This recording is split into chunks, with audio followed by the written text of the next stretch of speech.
ओम ह्रीं अर्हं णमो जिनाणम श्रीमद् उमास्वामी देव ग्रंथराज तत्वार्थ सूत्र में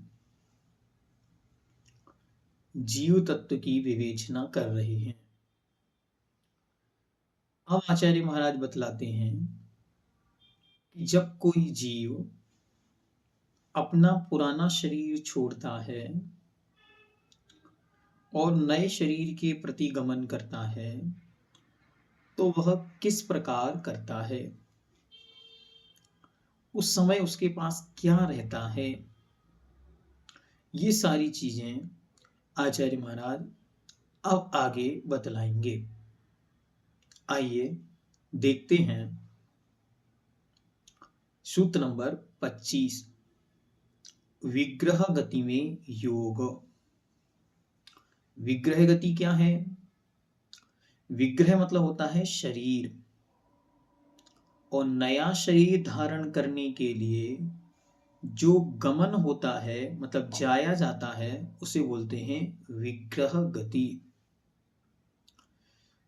जब कोई जीव अपना पुराना शरीर छोड़ता है, ये तो अच्छी तरह आपको स्मरण में होना चाहिए कि कभी भी कोई भी जीव न उत्पन्न होता है और न ही कभी भी मरता है। बस होता क्या है, पर्यायें अवस्थाएं बदलती हैं। मनुष्य मरकर देव नरक त्रियंचों में या मनुष्यों में जाता है, अन्य भी इसी प्रकार क्रमशः चलता है। तो आचार्य भगवान यहाँ कह रहे हैं कि जब कोई जीव अपना पुराना शरीर छोड़ता है और नए शरीर के लिए जा रहा होता है, उतनी देर तक वो क्या उसके पास रहता है अथवा वो कैसा रहता है, ये यहाँ पर सबसे पहले बतला रहे हैं। विग्रहे गतौ कर्म योगः, विग्रह गतौ कर्म योगः, विग्रह गतौ कर्म योगः। विग्रह गतौ अर्थात विग्रह गति में, कर्म योगः कर्मण का योग होता है। मतलब जब कोई जीव अपना पुराना शरीर छोड़कर नए शरीर के प्रति जाता है तो उतनी देर तक उसके साथ कर्मण का योग रहता है अतः कर्मण शरीर रहता है। जिसे हम लोग कहते हैं कि मरने के बाद क्या लेके जाओगे, तो सब लोग कह देते हैं अपने अपने अच्छे बुरे कर्म लेकर जाओगे।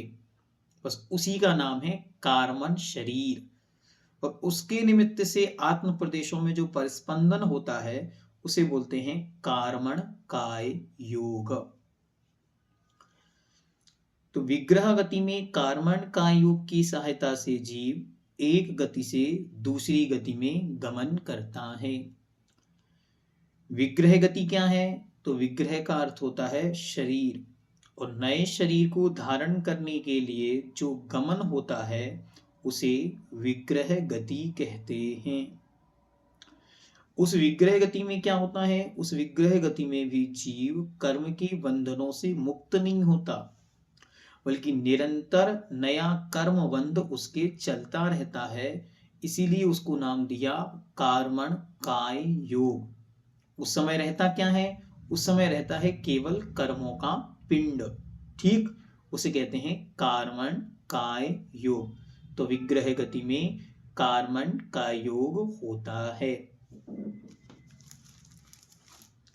अब कहते हैं कि उस जीव का जो गमन होता है वो कैसा होता है, मतलब वो जाता कैसे है, तो बतलाते हैं। सूत्र नंबर 26, अनुश्रेणी गति।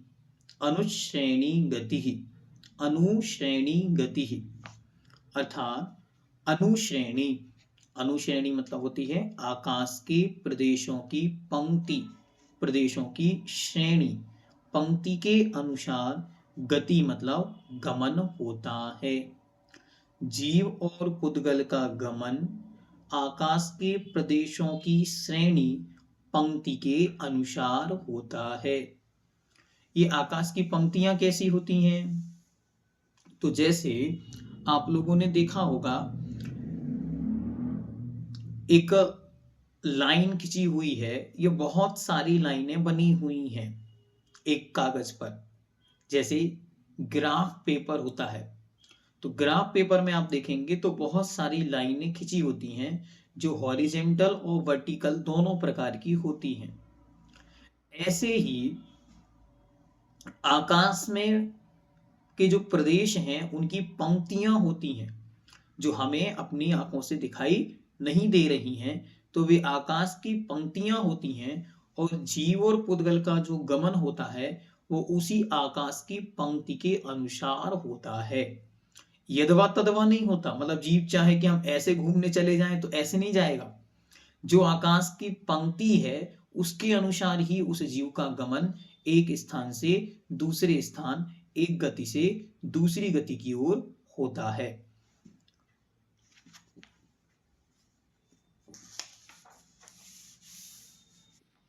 इसमें अनुश्रेणी गति, अनुश्रेणी मतलब आकाश की पंक्ति के अनुसार, और गति मतलब गमन होता है। श्रेणी शब्द क्या है? श्रेणी मतलब है आकाश की पंक्ति जो हमारी हमारी आंखों से दिखाई नहीं देती, ऐसी आकाश की पंक्तियां होती हैं। अब क्या सब एक जैसा ही पंक्तियों से गमन करते हैं या अलग अलग प्रकार की पंक्तियां भी होती हैं, और उनमें कितना समय लगता है? इन सब बातों को आचार्य आगे बतला रहे हैं। एक प्रश्न यहां पर आ रहा है कि कार्बन का योग क्या है? अच्छी तरह समझें, कार्बन का योग क्या है? कार्बन का योग का मतलब है, कार्बन शब्द का अर्थ होता है कर्मों का समूह। तो 8 कर्मों का जो समूह है उसका नाम है कार्बन। और 7 प्रकार के कायों में से एक काय कार्बन काय भी होता है। और उस कार्बन काय के निमित्त से जब आत्मा में परिस्पंदन होता है, आत्मा में कर्म बंधन की शक्ति होती है, उसका नाम है कार्बन काय योग। शरीर की उत्पत्ति का मूल कारण कार्बन काय योग है, उसे कर्म कहते हैं। तथा मन वचन वर्गणा, मन वर्गणा और काय वर्गणा के निमित्त से होने वाला आत्म प्रदेशों का परिस्पंदन, कर्म के निमित्त से जो योग होता है वह कर्म योग होता है, उसे ही हम कार्बन का योग कहते हैं। यद्यपि प्रत्येक जीव के साथ प्रति समय भी कर्म लगे हुए हैं, लेकिन अन्य समयों में हम मन वचन और अन्य काय योगों में रहते हैं। योग का मतलब आप समझते, योग मतलब आत्म प्रदेशों में परिस्पंदन, मतलब आत्मा के प्रदेशों में होने वाला हलन चलन, जिसके निमित्त से नए कर्मों का आना होता है, उसका नाम है योग। उस योग से होता है आश्रव। तो यहाँ पर क्योंकि इतनी देर तक उसके पास अपना कोई शरीर नहीं है, अपना कोई शरीर नहीं है मतलब इस तरीके का कोई सॉलिड बॉडी नहीं है, तो उसके पास उतनी देर के लिए एक सूक्ष्म बॉडी होती है जिसको हम माइक्रो बॉडी बोल सकते हैं, उसका नाम है कार्बन काय। और उसके निमित्त से जो परिस्पंदन आत्मा में हो रहा है उसको बोलते हैं कार्बन काय योग। समझ में आया? कर्मों के समूह का नाम है कार्बन। वो एक प्रकार का काय मतलब एक प्रकार का वही शरीर है, इसलिए उसको बोलते हैं कार्बन काय। और उसके निमित्त से आत्मा में जो परिस्पंदन होता है, हलन चलन हो रहा है, इसलिए उसका नाम हो गया कार्बन काय योग। ठीक है? तो उतनी देर तक, जितनी देर तक कोई जीव नए शरीर के लिए गमन करता है, उतनी देर तक उसका, क्योंकि उस गति संबंधी शरीर तो उस समय बना नहीं है, इसलिए उतनी देर तक कर्म ही उसका शरीर होता है। और उस कर्म के निमित्त से जो आत्मा में परिस्पंदन हलन चलन होगा, उससे ही उसके कर्म का बंध होगा। अब कहते हैं गति। गति क्या है? गति मतलब गमन। तो गति कैसे होती है? तो कह रहे हैं अनुश्रेणी गति, आकाश की पंक्तियों के अनुसार गमन होता है। आकाश की पंक्तियां अत्यंत सूक्ष्म हैं, हमें और आपको दिखाई नहीं पड़ती। अब किनका कैसा गमन होता है? तो सूत्र नंबर 27, अविग्रह जीवस्य, अविग्रह जीवस्य, यहाँ विग्रह शब्द का अर्थ है मोड़, और अविग्रह अर्थात बिना मोड़ वाली गति होती है किनकी? जीवस्य, कौन से जीवों की? मुक्त जीवों की। तो मुक्त जीवों की अविग्रह गति, बिना मोड़े वाली गति होती है। मतलब जब कोई जीव मोक्ष को प्राप्त करता है तो जिस स्थान से वो मोक्ष को प्राप्त करेगा वहां से फिर वो मुड़ेंगे नहीं, मतलब ऐसे जाके ऐसे जाने का कोई चांस नहीं। अब वे सीधे अपने स्थान से सीधे ऊपर जाएंगे जहां उनको सिद्ध लोक में स्थान है, मतलब जहां से वो यहां से जाना है और जहां वे ऊपर जाएंगे, कहां तक जाएंगे? तो एकदम सीधी पंक्ति से जाएंगे, उसे बोलते हैं अविग्रह, मतलब बिना मोड़े वाली। मुक्त जीव की गति मोड़ा रहित सीधी होती है, जिसको कहते हैं अविग्रह गति। अर्थात मुक्त जीव एक समय में सीधा 7 राजू गमन करता हुआ सिद्ध क्षेत्र में, सिद्ध क्षेत्र कहाँ? तो लोक के अंत भाग में, ऊर्ध्व भाग में, जो ईशद परागभार नाम की अष्टम वसुधा अष्टम पृथ्वी है, उस पृथ्वी के अंत में जो तनुवात वलय है उसके भी अंतिम छोर में जाकर वे सिद्ध ठहरते हैं। मानो भगवान महावीर स्वामी पावापुर के सरोवर तालाब के मध्य से मोक्ष जाएंगे, तो जहां वो इस तरीके से खड़े थे भगवान, वहीं से उनके आत्म प्रदेश निकलेंगे और वहीं से 7 राजू ऊपर लोक के अंत स्थान, जो तनुवात वलय का अंतिम छोर है, उसमें जाकर के उनका जो आत्म प्रदेशों का शरीर, जो आत्म प्रदेशों का ज्ञान शरीर मात्र शेष है, उसका जो ऊपर वाला सिर वाला जो हिस्सा है वो वहां पर जाकर टच करेगा।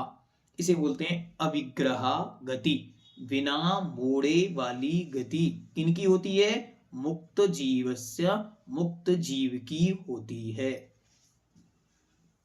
अच्छी तरह समझें, गति 2 प्रकार की, एक मोड़े वाली और एक बिना मोड़े वाली। मोड़े वाली मतलब जिसे मोड़ना पड़ता है, और बिना मोड़े वाली जो बिना मुड़े ही सीधी जाती है वो कहलाती है अविग्रह गति। और विग्रह गति मतलब मोड़े वाली गति। तो मुक्त जीवों की केवल अविग्रह गति होती है, उनकी गति में मोड़ नहीं होता, वे मुड़ते नहीं है, वे तो सीधे जहां से मुक्त हुए और वहीं से सीधे उसी स्थान पर 7 राजू ऊपर जाकर ठहर जाते हैं। ठीक है, अब इसमें हमको अच्छी तरह ये भी ध्यान रखना है कि जहां जहां से जिनकी सिद्ध भूमियां हैं, निषद्दिका स्थान जिसको हम बोलते हैं, इस सब कोई जीव उसी स्थान से 7 राजू ऊपर ठहरे हुए हैं। इसलिए जब हम सिद्ध क्षेत्र की वंदना करने जाएं, समीर शिखर आदि की वंदना करने जाएं, तो जितना फोकस हम नीचे चरणों पर कर रहे हैं उतना फोकस हमें ऊपर मस्तक करके और इस तरह हाथ जोड़ के ऊपर की ओर भी नमस्कार करना चाहिए, क्योंकि वो आत्मा आज भी उसी भूमि से 7 राजू ऊपर ठहरी हुई है। ठीक है, ये हमको ध्यान में रखना चाहिए। आप कहते हैं कि संसारी जीवों की कैसी गति होती है? तो सूत्र नंबर 28, संसारी जीवों की गति और उस गति में लगने वाला समय। विग्रहवती च संसारिणः प्राक् चतुर्भ्यः, विग्रहवती च संसारिणः प्राक् चतुर्भ्यः। विग्रहवती अर्थात मोड़े वाली, च और अविग्रह मतलब बिना मोड़े वाली, च शब्द से लेना है और, तो विग्रहवती मतलब मोड़े वाली, च मतलब और, अविग्रह मतलब बिना मोड़े वाली गति किनकी? संसारिणः, संसारी जीवों की होती है। मतलब संसारी जीवों की गति 2 प्रकार की होती, मोड़े वाली भी होती है और बिना मोड़े वाली भी होती है। कोई जीव जहां मरा है और उसी के एकदम स्ट्रेट लाइन में उसको जन्म लेना है, तो बिना मोड़े का वह वहां जाके जन्म ले लेगा। और कोई जीव है जो जहां मृत्यु को प्राप्त हुआ उसे अन्यत्र कहीं जन्म लेने जाना है, तो वह मोड़ों के साथ भी जन्म ले सकता है। लेकिन कितने मोड़े होंगे, किस प्रकार वे होंगे, तो उसके लिए कह रहे हैं प्राक चतुर्भ्यां, प्राक मतलब पहले, चतुर्भ्यां मतलब 4 समय से। तो 4 समय से पहले पहले मतलब 1, 2, 3, बस 3 समय तक मोड़ हो सकता है, चौथे समय के बाद मोड़ नहीं होता। संसारी जीव की गति 4 समय से पहले पहले विग्रहवती अर्थात मोड़ सहित और अविग्रह अर्थात मोड़े रहित दोनों प्रकार की होती है। अंतर इतना है, अविग्रह गति एक समय में यहां से जीव 7 राजू ऊपर अथवा पुद्गल 14 राजू ऊपर जाकर रुक जाता है, अविग्रह बिना मोड़े। और जो मोड़े वाली होती है उसमें एक समय अथवा 2 समय अथवा 3 समय लगेंगे, मतलब 4 समय से पहले पहले उनका कार्य हो जाएगा। तो कोई भी जीव कहीं भी मरे, 4 समय से पहले पहले वह अपने स्थान पर पहुंच जाएगा। बिल्कुल, कोई भी जीव कहीं भी मरे लेकिन वह 4 समय से पहले पहले अपने स्थान पर पहुंच जाता है, इसलिए आपको डरना नहीं।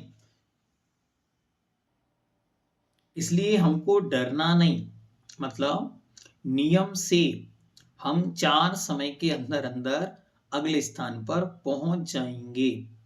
कोई भी आत्मा मरण के पश्चात भटकेगी नहीं, कहीं यहां वहां घूमेगी नहीं, बल्कि यहां मरण करेगी, विथिन 4 टाइम्स 4 समय के अंदर अंदर अगले स्थान पर पहुंच जाएगी। अब 4 समय क्या होता है? 4 समय का मतलब होता है smallest unit of time is समय। सबसे छोटी काल की इकाई का नाम समय है। मतलब एक पुद्गल का परमाणु जो है वह आकाश के एक प्रदेश से खिसक करके दूसरे प्रदेश पर आया, उसमें जितना समय लगेगा, द स्मॉलेस्ट यूनिट ऑफ पुद्गल, सबसे छोटा जो पुद्गल का अणु है वो अपने एक स्थान से खिसक कर दूसरे स्थान पे गया, उसमें जितना टाइम लगता है वो कहलाता है एक समय। और ऐसे 4 समय, तो 4 टाइम वो कहलाएंगे 4 समय। इतने कम समय में हम अपने अगले स्थान पर जन्म ले लेते हैं, इसीलिए भय का स्थान नहीं है। लौट के आ गया तो कहाँ गया होगा, इस प्रकार का कोई भी लॉजिक वहां नहीं चलेगा। ठीक है, इसको अच्छी तरह क्लियर अपने माइंडसेट में रखना है। अब एक तो हो गई आपकी बिना मोड़े वाली गति, एक हुई एक मोड़े वाली, 2 मोड़े वाली, 3 मोड़े वाली, ऐसी गतियां होती हैं। कैसी होती हैं, कौन कौन सी हैं, उसके विषय में टीकाकारों ने जो वर्णन किया है वो आपके सामने क्रमशः रखते हैं। ठीक है, तो संसारी जीव की गति मोड़ रहित भी होती है और मोड़ सहित भी होती है। ये तो सामान्य सूत्र का अर्थ हो गया। प्राक चतुर्भ्यां 4 समय के पहले पहले। अब जो मोड़े वाली गति है मतलब विग्रह गति, उस विग्रह गति के 4 भेद हैं। कौन कौन से? तो पहले कहते हैं ऋजु गति।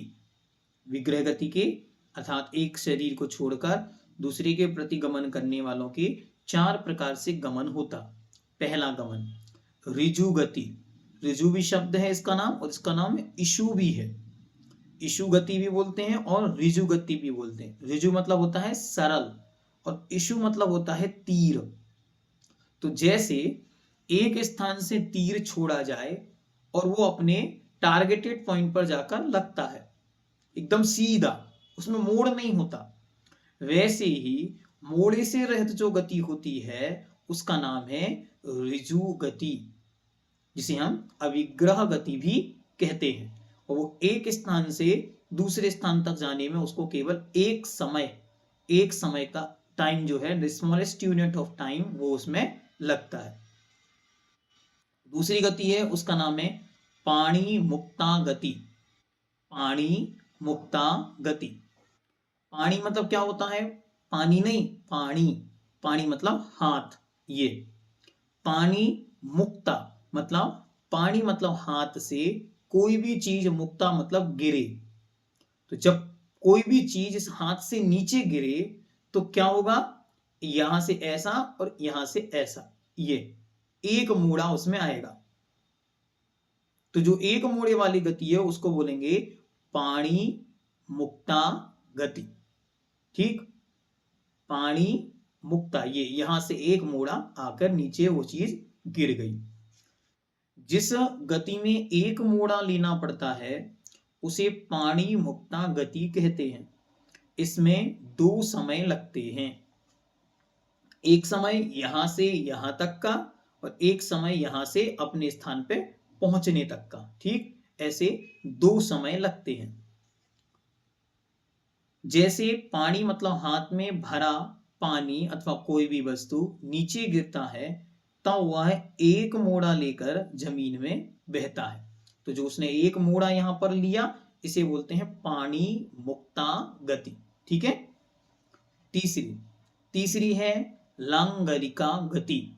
लांगलिका गति, नाम है लांगलिका गति। लांगल मतलब होता है हल। तो हल कैसे होता है, हल होता है ऐसे, हल हल मतलब जो खेत को जोतने के लिए काम आने वाला एक औजार, वो कैसे होता है, तो यहां से ऐसे, फिर एक लाइन सीधी और फिर इस तरफ ऐसे मुड़ा रहता है। तो ये दो मोड़े हो गए, एक इस तरफ और एक इस तरफ, ऐसा ऐसे बनाएंगे। ये आकार उसका हल का होता है। ठीक है, ऊपर साइड यहां होगा, एक लंबी लाइन होगी और इस तरफ थोड़ा सा मुड़ा होगा। तो ये दो मोड़े हो गए, एक मोड़ा ये और एक मोड़ा ये। इस तरह ये कहलाती है लांगलिका गति। ये दोनों उसके कोने छोटे होते हैं और ये वाला कोना लंबा होता है, ऐसे। ये हो गया हल का आकार और यहां से उसका डंडा बना होता है। तो इसको बोलते हैं लांगलिका गति। जिस गति में दो मोड़े लेने पड़ता है उसे लांगलिका गति कहते हैं। इसमें 3 समय लगते हैं। लांगल हल में दो मोड़े होते हैं। ठीक है, हमने आपको बता दिया, एक बार आप अपने गूगल पे सर्च करना हल। ठीक है, तो आपको हल दिखा जाएगा। तो उसका आकार इस तरीके का कुछ होता है और उसमें मोड़े कहाँ हैं, तो एक मोड़ा ये हुआ और एक मोड़ा ये हुआ। इस प्रकार दो मोड़े होते हैं। चौथी गति होती है गौमूत्रिका। नाम है गौमूत्रिका। जिस गति में 3 मोड़ा लेना पड़ता है उसे गौमूत्रिका गति कहते हैं। इसमें 4 समय लगते हैं, क्योंकि 4 समय से ज्यादा नहीं हो सकता। प्राक चतुर्भ्या, विथ इन 4 टाइम्स, चौथे समय में पहुंचना ही है।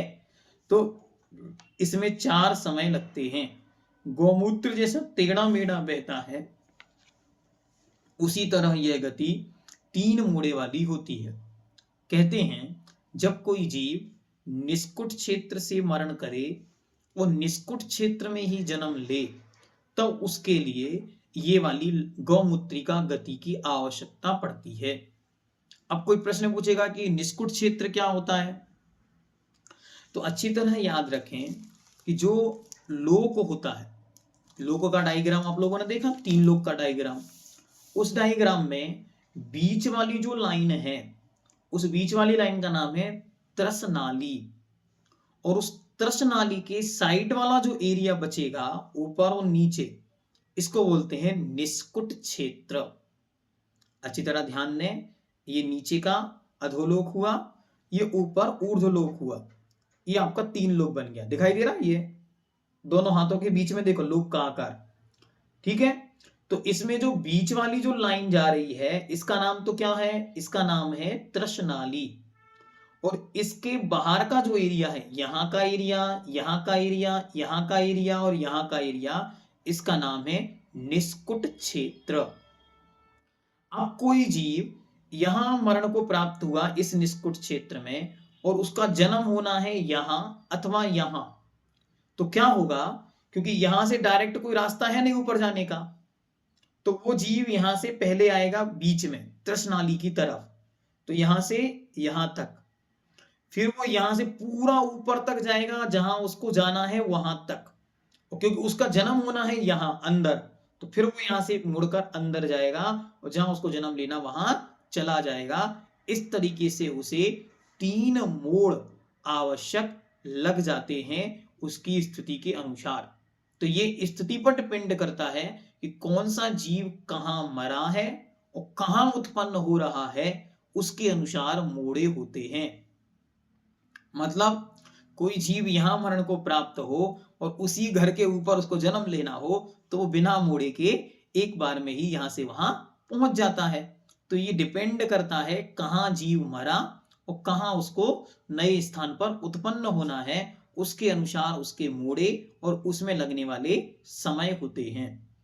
जो जीव, ये कहीं भी हो सकता है, मानो कोई जीव नरक में मरे, 7वें नरक में, मनुष्य लोक में उत्पन्न होना हो, तो उसको जरूरी नहीं कि उसको बहुत घूमना पड़े।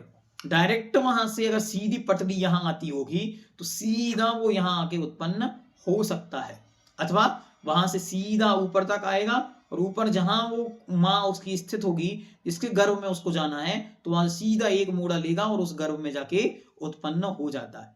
तो इसलिए सब जीवों के अपनी अपनी अपेक्षा, जहां उनकी उत्पत्ति होनी है और जहां उन्होंने अंतिम शरीर छोड़ा है, उसके अनुसार उनके मोड़े होते, ऐसा जानना चाहिए। ठीक है।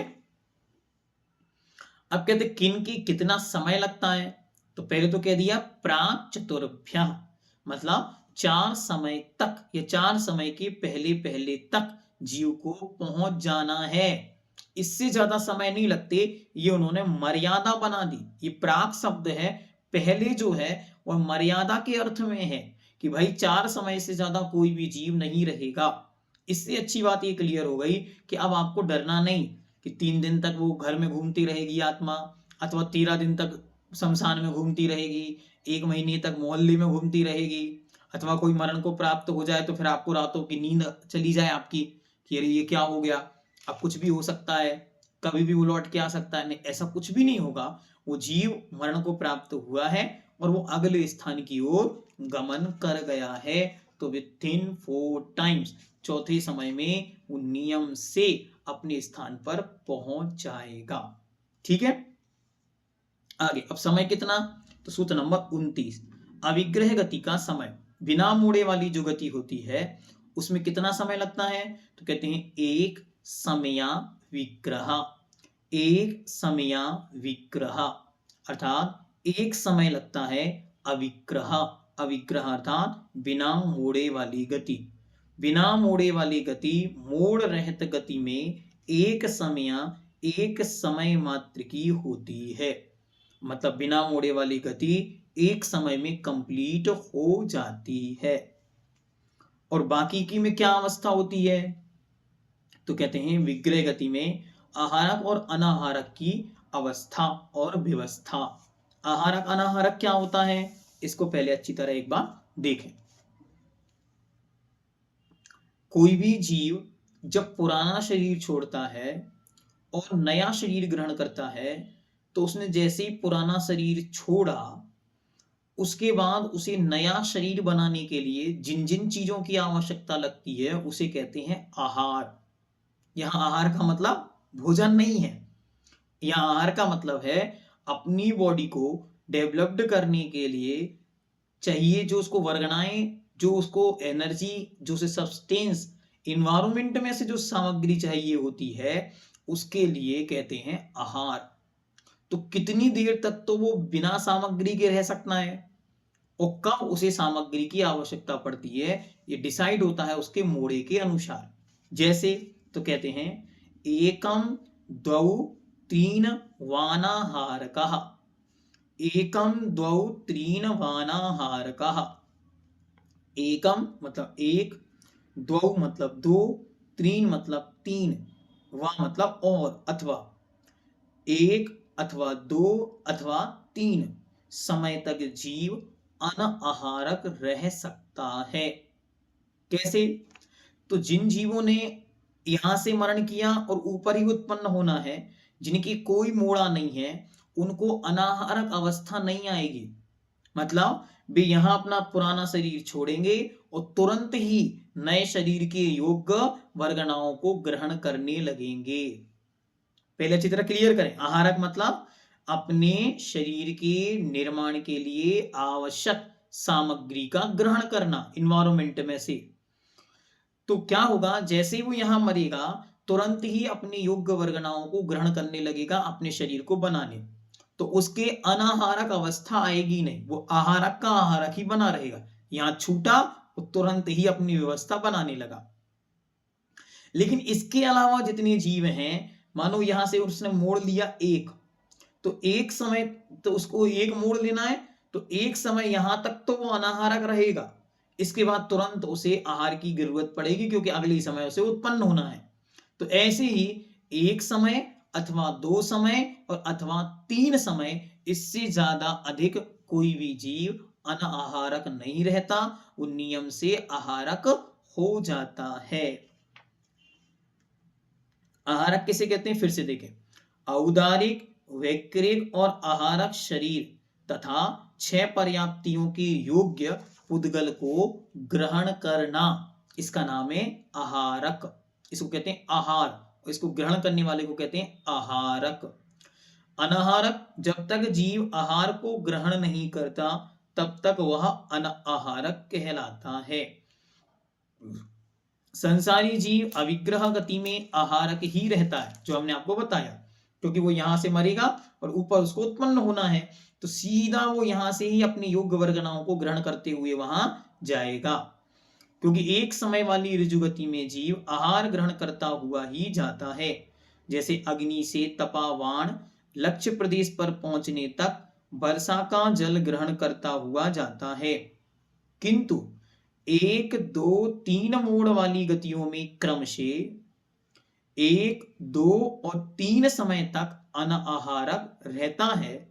मोड़ा समाप्त होने से चौथे समय में नियम से आहारक होता है। जिसका मोड़ा 1 यहां, तो यहां से यहां तक अनाहारक रहेगा और यहां से फिर आहारक पना चालू। जिसका ऐसे मोड़ा है, 2 मोड़े वाला है, तो यहां से यहां तक अनाहारक रहेगा 2 समय, और यहां पे उसको नियम से आहार ग्रहण करना पड़ेगा, क्योंकि अगला शरीर प्राप्त करना। और जिनका 3 मोड़ा है, तो वे 2 मोड़े तक तो अनाहारक रहेंगे, और तीसरे मोड़े में नियम, तीसरे मोड़े के बाद तुरंत ही वे आहार को ग्रहण करना शुरू कर देंगे। इसलिए 1, 2 और 3 समय तक तो अनाहारक रह सकता है, लेकिन इसके बाद वो नियम से आहारक हो जाएगा, अपने योग्य वर्गनाओं को ग्रहण करने लगेगा। अब इन सब चीजों को पढ़ के हमने क्या सीखा और हमने क्या समझा, इसको अच्छे से आपके सामने अब क्रमशः हम रखेंगे। ठीक है, तो आप अच्छी तरह मृत्यु के से भय कहां कहां है और मृत्यु संबंधी आचार्य भगवान ने क्या चर्चाएं की, ये हम लोगों को पहले क्लियर करनी है। तो सबसे पहले तो आचार्य भगवान ने सूत्र दिया हमारे लिए कि जब भी कोई जीव मरता है तो घबराओ नहीं। किस चीज के लिए नहीं घबराना है, कि अब हम मर रहे हैं तो क्या करो, अपने लिए बहुत अच्छी तरह, हाँ एक प्रश्न आया यहाँ पे, प्रश्न को डिस्कस कर लेते, फिर आपको आगे का कंटेंट बताएंगे। मुक्त जीव अनाहारक होते हैं कि आहारक? तो इसका उत्तर पूछने वाले को स्वयं पता होना चाहिए कि जब वे सिद्ध होने जा रहे हैं तो अब अगले शरीर की आवश्यकता ही नहीं है, तो इसलिए वहां ना आहारक है ना अनाहारक है, इसलिए उनकी अवस्था का नाम अनाहारक ही है, क्योंकि अब वे आहारक होंगे ही नहीं कभी, इसीलिए वो जीव उस रूप में अब कभी बनेगा ही नहीं, क्योंकि उन्हें अब अगला कोई भी शरीर की आवश्यकता नहीं है। ठीक है, तो इस प्रकार अब हमने क्या क्या इन श्लोकों से सीखा। ये जो सूत्र हैं ये बहुत महत्वपूर्ण है, तो आइए इन पर हम एक अच्छा डिस्कशन आपके सामने रखेंगे। जैनम जयतु शासनम।